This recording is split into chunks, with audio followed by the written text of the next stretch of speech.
Muslim are poor, मुसलमान गरीब क्यों है? ये इस्लाम की वजह से है या फिर इसके पीछे बहुत सारे राजनीतिक, ऐतिहासिक, हिस्टोरिकल मोमेंट छुपे हुए हैं? क्या आपने कभी जानने की कोशिश की है? बहुत सारे लोग मुसलमान को इस तरीके से चिढ़ाते हैं, देखो पंचर वाला आ गया, ये तो मजदूरी ही करेगा। क्या इसके पीछे के रीजन जानने की कोशिश की है कि मुसलमान गरीब क्यों है? ये सिर्फ वो खुद की मजबूरी की वजह से है या फिर ये हिस्टोरिकल चलता आ रहा है? हम बात कर रहे हैं 19 एंड 20 सेंचुरी के दौरान की, जब Africa, middle east, south east and Asia colonial rule के अंडर में थे।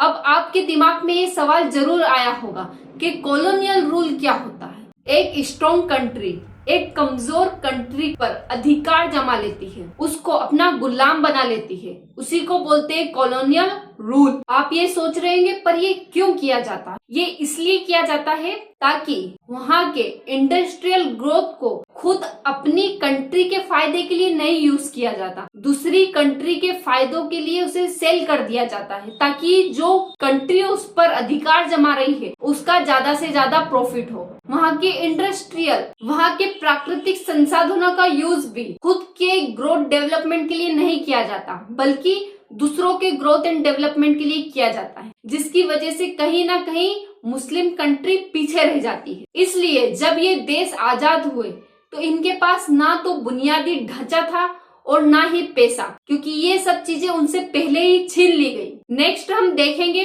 पॉलिटिकल स्टेबिलिटी एंड कॉन्फ्लिक्ट, राजनीतिक अस्थिरता एंड युद्ध। इसकी वजह से क्या क्या प्रभाव पड़े हैं मुस्लिम कंट्रीज पर और मुसलमानों पर। इकोनॉमी लव्स स्टेबिलिटी, अर्थव्यवस्था को जो सबसे पहली चीज पसंद है वो है शांति।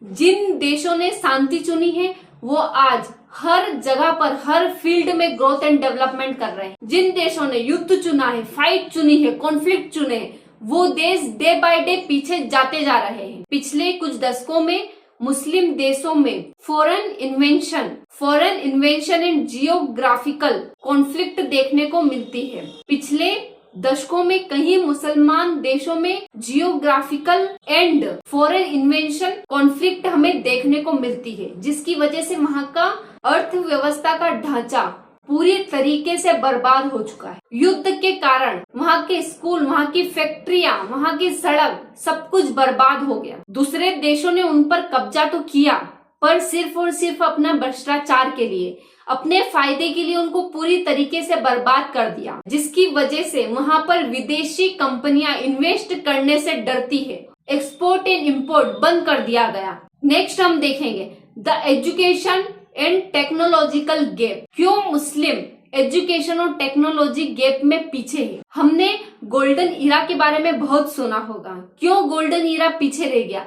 कहीं ऐसे ना समझ मुसलमानों की वजह से उस टाइम पर उन लोगों ने उस चीज की वैल्यू नहीं की और उसको पूरी तरीके से खत्म कर दिया, जिसका यूज करके आज बहुत सारे देश आगे बढ़ रहे हैं। अगर वही चीज मुसलमानों के पास आज होती तो वो कहीं ज्यादा आगे निकल सकते थे। उन्हीं थ्योरीज का यूज करके आज नए नए इन्वेंशन किए जा रहे, साइंटिस्ट उसका यूज कर रहे। कहीं ना कहीं जब वो चीजें थी तब मुसलमानों ने उसकी बिल्कुल भी कदर नहीं की। 21 सेंचुरी में असली ताकत मुसलमानों के लिए उसका तेल नहीं बल्कि एजुकेशन है, टेक्नोलॉजी है। जिन देशों ने टेक्नोलॉजी, एजुकेशन, मैथ, साइंस को अपनाया वो देश आज बहुत आगे निकल गए, और जिस देश ने इसको ठुकराया आज वो वहीं के वहीं रह गए। जिन देशों ने आधुनिक शिक्षा पर ध्यान नहीं दिया वो आज पूरी तरीके से पीछे है और कमजोर है। जिन देशों में वुमेन को वर्क करने के लिए बाहर ना जाने दिया गया, उनको फोर्सफुली घर में रखा गया, उनको बस एक बांदी बनाए रखा, वो देश आज इतने पीछे रह गए हैं, जिसकी वजह से आज के मुसलमानों की यही सोच है कि जो वुमेन है वो घर में बैठाने के लिए है, घर में रखने के लिए, सिर्फ बच्चे पैदा करने के लिए, घर की देखभाल करने के लिए। क्या इस्लाम में भी यही बताया गया है? हम किसी और से क्यों सीखे?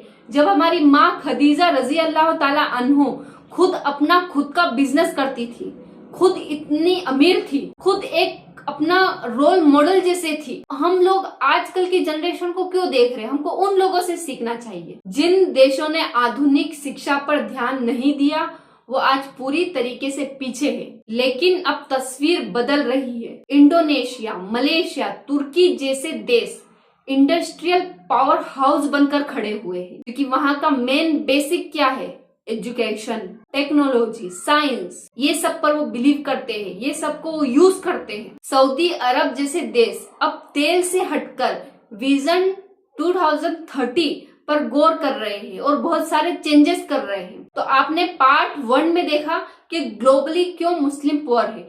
अब हम अगली वीडियो में आपको बताएंगे कि why particular individual as a Muslim, why they are poor, और उसको हम अच्छे से समझेंगे। तो अगली वीडियो के लिए मेरे चैनल को सब्सक्राइब जरूर कीजिएगा और बेल आइकन जरूर दबाइएगा। तब तक के लिए अस्सलामु अलैकुम व रहमतुल्लाहि व बरकातुहू।